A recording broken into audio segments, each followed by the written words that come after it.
Welcome to the Prime Property Finance Podcast with Gareth Morgan and Mark Watts. This unique podcast will dive deep into all areas of property investing finance, going behind the scenes with property professionals, investors and clients. Between us, we have 35 plus years experience in property finance. The podcast has been launched to share knowledge, mindset requirements and experiences of successful investors and professionals. We aim to simplify many of the complicated areas of finance and investing and provide valuable and easy to implement tips. Keep an eye out for our new longer episodes every Tuesday and our shorter ones every Friday. Political change creates uncertainty, and uncertainty matters for property investors because it can affect confidence, borrowing costs, tax policy and regulation in the wider economy. So the news this week is obviously coming out of London and Downing Street, and whilst the rest of the country is having a bit of a meltdown in the heat, the government has had a bit of a meltdown internally. So what does that mean for us as a UK economy, and more importantly, what does it mean for property investors and the market? So what's actually happened? Obviously, Sir Keir Starmer has announced that he is stepping down of Prime Minister of the UK. And it looks like that Andy Burnham, after he left his role as Mayor of Manchester, which he served and done a very good job by all accounts. I haven't looked too much at the detail of what he's done, but he comes with a good reputation from that perspective. And what does that mean? So it looks like he's going to come in now and take over. Every day we're having announcements to say that people are not going to challenge him against him in running for the role. So a leadership process needs to take place. But it looks like that Andy Burnham will become the new Prime Minister. I know there's a lot of objection in some of the stuff you see in the social media and things about how can someone who was an MP last week whistle-stop tour and turned up in Prime Minister within a few weeks. So it's a bizarre set of circumstances. I agree, but I guess things will pan out and we'll see what happens. But ultimately, one of the key things for us from a market perspective is, will he keep Rachel Reeves as Chancellor? And what will the next budget look like? So that's where, since the Liz Truss budget, everyone has paid far more attention to budgets, and how the market responds to that is where it really impacts us as investors in the property finance space. So why do markets care so much? They're not bothered. The markets ultimately are not interested in the personalities, the people involved. They react to uncertainty, fiscal policy, the borrowing plans of the government, and whether the numbers look credible and whether they believe ultimately the business plan for Britain PLC. Now, if you look at the stats, we've had 6 prime ministers in the last 10 years. And if you look at any business, whether that's, an easy analogy using sporting terms, if you look at a football team that's had 6 managers in 10 years, the players, the staff, the fans, nobody really can get behind that.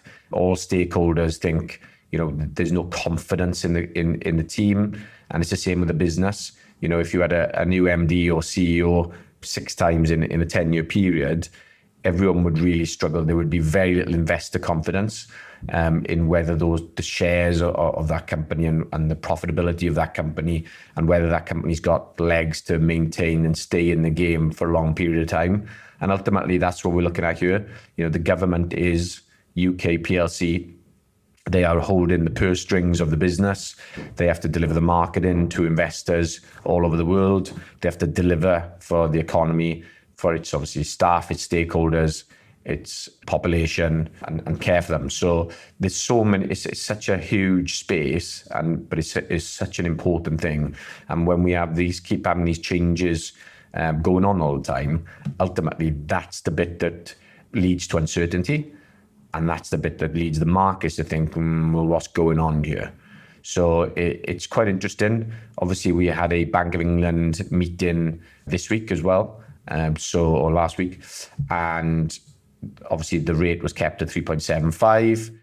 vote was 7-2 in favour of remaining the same. I think under the uncertainty now of what's happening with the leadership contest, then that will remain the same, and it'd be interesting to see what comes at the end of the month. Now, inflation's still above the 2% target, and then we're coming into the next meetings at the end of July, at which point we should be a bit clearer on what's happening from a PM perspective. So what does Andy Burnham coming in, what does that mean for us economically? Well, a lot of his, the news, I guess, around what he's doing in his circle of trusted aides and colleagues is that he will look to borrow more money for infrastructure, while also trying to reassure the market, that about his fiscal discipline. Now, some of the government, and it depends how much you want to know or learn about this stuff, but the government has a set of rules that they're supposed to stick by, and if he's going to bend those rules to suit what his plans are, the market may think, well, if he's bending the rules on this, is he going to bend the rules elsewhere for other things? So the market will then react to that. So his main focus is around growth, affordability, devolution, youth employment, and housing reform. Now, obviously, what does that look like for investors? We just need to know whether all of the extra borrowing that he's going to take, is that going to be used productively and in a controlled manner? Because borrowing for growth is very different to borrowing without discipline. And then the markets will then dictate whether or not, how to price gilts, which is loans to the government. And a lot of those are invested by people from outside the UK, and whether they want to invest in the UK and whether they see that as a good return on their investment over the longer term. And then, in terms of housing and landlord implications, things that, again, we don't know what this looks like yet, but things that are likely to be discussed are more focus on renter protections and housing standards. I think obviously renters reform has just come in, so how that's going to happen and if it's going to become even stricter, then that remains to be seen. More pressure on underperforming landlords, more state and local authority involvement in housing delivery. So does that mean more housing associations, councils getting involved in building and delivering projects? Whilst that's a good idea in principle, it's unlikely that they would be able to spin that up quickly because they just don't have the capacity, the team, the skills, etc. to do it. What we've been seeing in Wales under a Labour government for a long time is funding for housing into housing associations where they are funding developments. So they're funding private developments in order to then retain the assets in the longer term. So that could be a model that could be rolled out into England, which again could be a good thing or a bad thing if they're trying to get more involved into delivering those houses, which obviously are much needed. Another one is discussion around council tax, possibly land value tax, and then there's also discussions about property tax reform. Nobody really knows what this is going to look like. There's a talk about a wealth tax, an unrealized tax of assets. So there's lots of stuff being bandied about, but the facts are we don't really know what that looks like yet, and time will tell. So from a landlord perspective, it looks like continue the conversation that we have on this podcast all the time is around professionalisation. The one thing come out of Manchester is that fines for landlords not keeping up the standards, having the right certificates, legislation, everything in place, fines did go up. So therefore, there's a good chance that may happen UK-wide. So is that, from a demand perspective, is that the increased regulation, again, going to be another tipping point, which is going to force maybe landlords out of the market? Time will tell. What's it going to mean for interest rates? Well, political uncertainty can push up gilt yields, like we mentioned, and then the gilt and swap expectations affect mortgage pricing. We've talked a lot around how on the podcast around the difference, because when Bank of England base rate changes, people automatically think that impacts mortgage rates, but it's not. Mortgage rates in the main are based on the swap markets and what those look like. So if those are fluctuating highly on a daily basis, for instance, you will see lots of changes, as we've seen recently with the Iran war, and also the big one was when obviously the Liz Truss mess. So the Bank of England base rate will be based mainly on inflation and growth, whereas mortgage rates are going to be more based on the economy and swap rates and what the market prices in as confidence that the market's going to be stable. So time will tell on there. So what do property investors need to do and what do they need to know? So I think there's a various, depending on what your position is. If you're buying property, then you need to stress test harder in case interest rates go up and costs increase due to increased regulation. And product pricing can move quite quickly. So just if there's any deals in there which are quite thin in terms of margin for you and your criteria, then I would take time to really press the needle on those and really understand, are these deals good deals for the long term? And have you got enough margin in there? If you're refinancing, then the earlier you start looking at those, the better, because these shifts can swing quite quickly. And if you can lock in a rate now and the rate increases, then obviously you've protected yourself. But if you lock in a rate now and the rates come down, then you can swap onto a lower rate before you complete. So it gives yourself a little bit of wiggle room. So if you're refinancing, get that done early.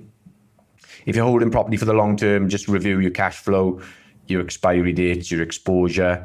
One of the great things I've talked about is pintech.io, which is a landlord property management software that we have, which if you have all of your properties in there, one of the great things you can do, and I love this part of it, is you can stress test your portfolio. So if the market tanks by 15%, if interest rate goes up by 2% and rents come down by 10%, you can see a portfolio view quite easily, and you can change all of those different metrics to see how that impacts your portfolio, your cash flow, your LTVs and everything. So it's a great little tool. So I highly recommend you having a look at that. And then also if you're under pressure from a deal that you're in at the moment, maybe you're on bridging or development and you can't get out of it because the market's stalled, then don't bury your head in the sand. Speak to people early, your lender, your broker, your solicitor. Make sure you're having these conversations, because engaging will put you in a far better position to get yourself out of it tidily and as clean as possible than if you do bury your head in the sand. So listen, ultimately the mistakes investors make in moments like this is trying to predict every political outcome. And the better approach is to build a portfolio that can survive the longer term implications of different outcomes. Political changes matter, but your strategy matters more. And so don't invest based on who's in Downing Street. Invest based on whether your numbers actually work, if the rules change, and for the long term. So I'll leave you with that. Don't pay too much attention to the noise and the headlines and the what ifs, and they could bring this in, they could bring that in. If the deals work and you're invested in this for the long term, then stick to it. Be smart and just work through it. Make sure you invest with clarity, with confidence and credibility. Thanks very much, and we'll see you on the next episode. Thank you so much for listening to our podcast. We hope you have learned something and have some tips to take away. We'd be very grateful if you enjoyed the show. You could give us a review and share with anyone that you know that may be interested. And of course, subscribe to the show so you can get notified when a new episode is released. If you'd like us to answer any questions or go deeper on a specific topic, please drop us a message at primeproperty.finance. See you on the next episode.